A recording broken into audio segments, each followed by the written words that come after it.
నేను ఆశీర్వదించే దేవుడనే అంటున్నాను. అంతేనా? మరి కాబట్టి ఏంటిదట, మీ కుమారులను నేను ఆశీర్వదిస్తాను అంటే గర్భఫలం యెహోవా ఇచ్చు బహుమానమై అంటున్నది. మరి కాబట్టి ప్రియబిడ్డలారా, ఎవరు ఎన్ని చేసినా ఏదైనా కూడా దేవుడు ఇచ్చేవాడు ఏంటున్నాడు. ఆయనే శ్రేష్ఠుడు ఏంటున్నాడు, ఆయనే సృష్టికర్త ఏంటున్నాడు. ఇక్కడ చూసినట్లయితే ఎవరు అంటున్నాడంటే ఆ యొక్క నోవాహుతో అంటున్నాడు, మీ కుమారులను, నీ యొక్క కుమారులను నేను ఆశీర్వదించి.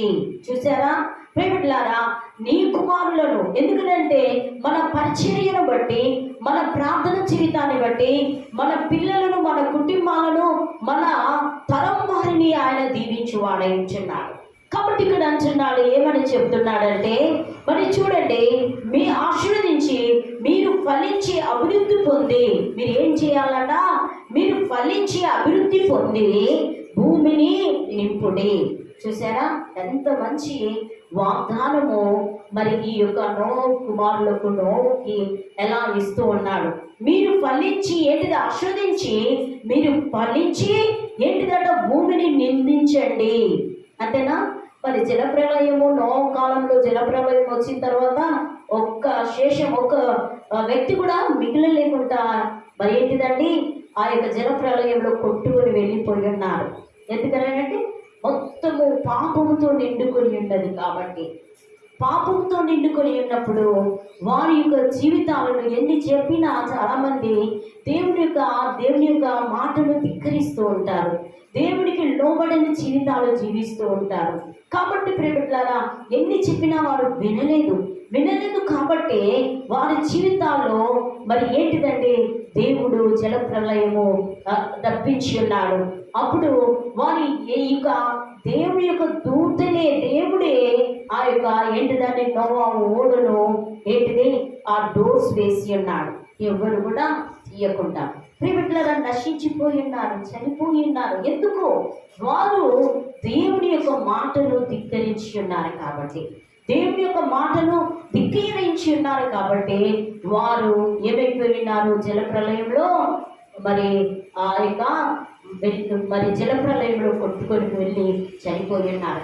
కాబట్టి ప్రియబిడ్డలారా, ఇక్కడ అంటున్నాడు, ఇప్పుడు భూమి మీదికి వచ్చిన తర్వాత మరి వారి కుమారులను వారిని ఆశీర్వదించి ఏమని అంటున్నాడు, మీ కుమారులు ఆశీర్వదించి, మరి మీ కుమారులను ఆశీర్వదించి మీరు ఫలించి, చూడండి, మీరు ఫలించి అభివృద్ధి పొంది భూమిని నింపుడి.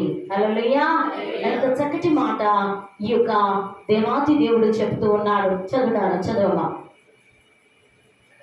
మీరు ఫలించి, 2వ వచనం, మీ భయమును మీ బెదరును అడవి జంతువులన్నిటికీ, ఆకాశ పక్షులన్నిటికీ, నేల మీద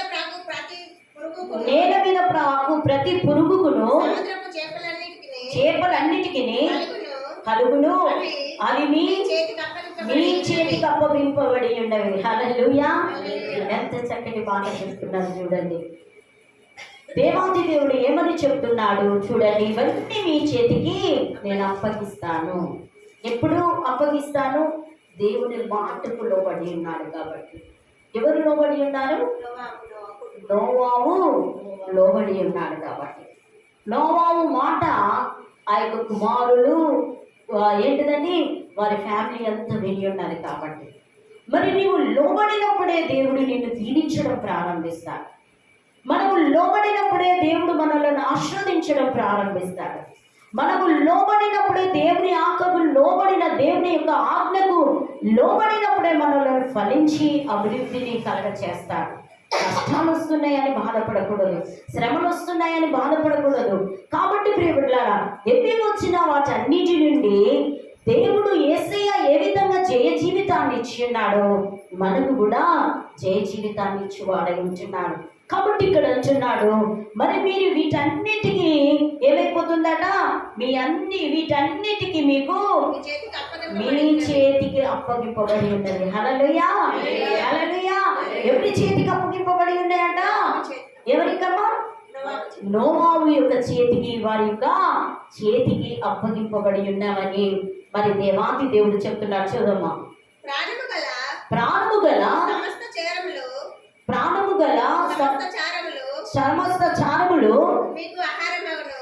ఉమ్, పచ్చని కూర ఉమ్, మొక్కలు మీకు ఇచ్చినట్లు ఉమ్. వాటిని మీకు ఇచ్చి ఉన్నాను. చూడండి ఏమని చెప్తున్నాడు, మీకు ఇవన్నింటిని అప్పగించి ఉన్నాను, రెండవది మీకు తినడానికి మీకు ఇవన్నీ మీకు ఇస్తూ ఉన్నాను. హల్లెలూయా. హల్లెలూయా. తిండి కూడా మనకు ఆయన వారికి తక్కువ చేయట్లేదు.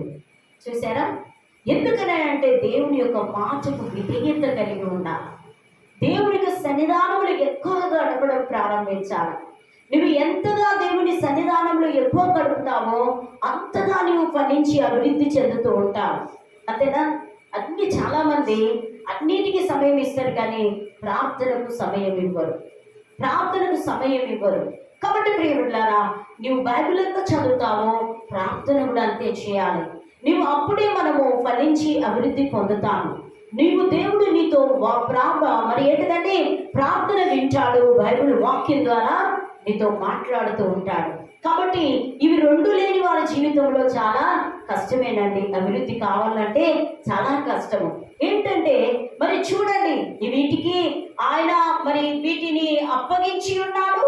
రెండవదిగా చూసినట్లయితే వీటన్నిని ఏమని చెప్తున్నాడమ్మా, మరి మీకు ఇచ్చి ఉన్నాడు, అప్పగించి ఉన్నాడు, మీకు ఇచ్చి ఉన్నాడని చెప్తున్నాడు. కూరగాయలు ప్రతిదీ మీరు తినడానికి మీకు ఇచ్చి ఉన్నానని చెప్తున్నాడు. చదువమ్మా. అయినను దాని రక్తంతో మీరు తినకూడదు, రక్తమే దాని ప్రాణము. చూసారా? చాలా మంది మరి రక్తం అనేది తినకూడదు. ఏంటిది? దాని రక్తమే దానికి ప్రాణమై ఉంటున్నారు. కాబట్టి ఇంకా చదవమ్మా. మరియు మీకు ప్రాణమైన మీ రక్తమును గూర్చి విచారణ చేయుదును, దాని గూర్చి ప్రతి జంతువును నరులను విచారణ చేయుదును, ప్రతి నరుని ప్రాణమును గూర్చి వాని సహోదరుని విచారణ చేయుదును.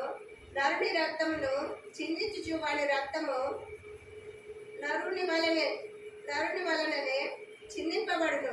ఎలా అనగా దేవుడు తన స్వరూపమందు నరుని చేసెను. హల్లెలూయా. ఇక్కడ ఏమని చెప్తున్నాడంటే, మరియు మీకు ప్రాణమైన మీ రక్తమును గూర్చి విచారణ చేయుదును. మీ ప్రాణమైన రక్తము అంటే ఏం చేస్తాడట? విచారణ చేస్తాడట. ఎవరి? మన ప్రాణమైన ఆ యొక్క ఏమని చెప్తున్నాడంటే, మరియు ప్రాణమైన మీ రక్తమును గూర్చి విచారణ చేయుదును, దాన్ని గూర్చి ప్రతి జంతువును నరులకు విచారణ చేయుదును, ప్రతి నరుని ప్రాణమును గూర్చి వాని సహోదరుని విచారణ చేయుదును. నరుని రక్తము చిందించుచు వాని రక్తమును నరుని వలననే చిందింపబడును. ఏదైనగా దేవుడు తన స్వరూపమందు నరుని చేసి ఉన్నాడు. ఎవరి పోలిక చొప్పున నరులను చేయుదుము రండి అని అన్నాడు. దేవుని స్వరూపం, దేవుని యొక్క. చూడండి, అన్నిటికంటే మానవులకు ఒక శ్రేష్టమైనది ఇచ్చాడు. తన పోలిక చొప్పున నరులను చేశాడు. ఆయన పోలిక చొప్పున మనలను చేసి ఉన్నారు. ఎంత ధన్యత, ఎంత గొప్ప విషయం. చూసారా? మరి ఆ యొక్క జంతువులను చేసి ఉన్నాడా? చెప్పండి. తన పక్షులను చేశాడా? చేయలేదే. మానవులను చేసి ఉన్నాడు.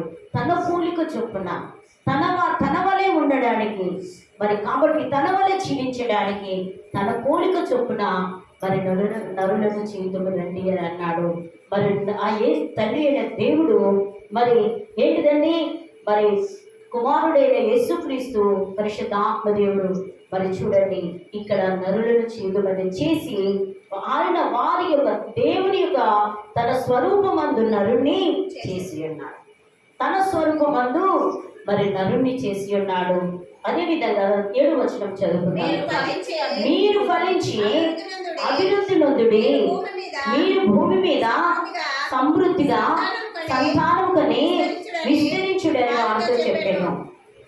వీరి యొక్క కుమారులతో చెప్తున్నాడు, వీరితో చెప్తున్నాడు, మీరు ఫలించండి. ఏ విధంగా ఫలిస్తారు? మనం ఫలించాలంటే ఏ విధంగా ఫలించాలి చెప్పాలి. మనం ఏ విధంగా ఫలించాలి?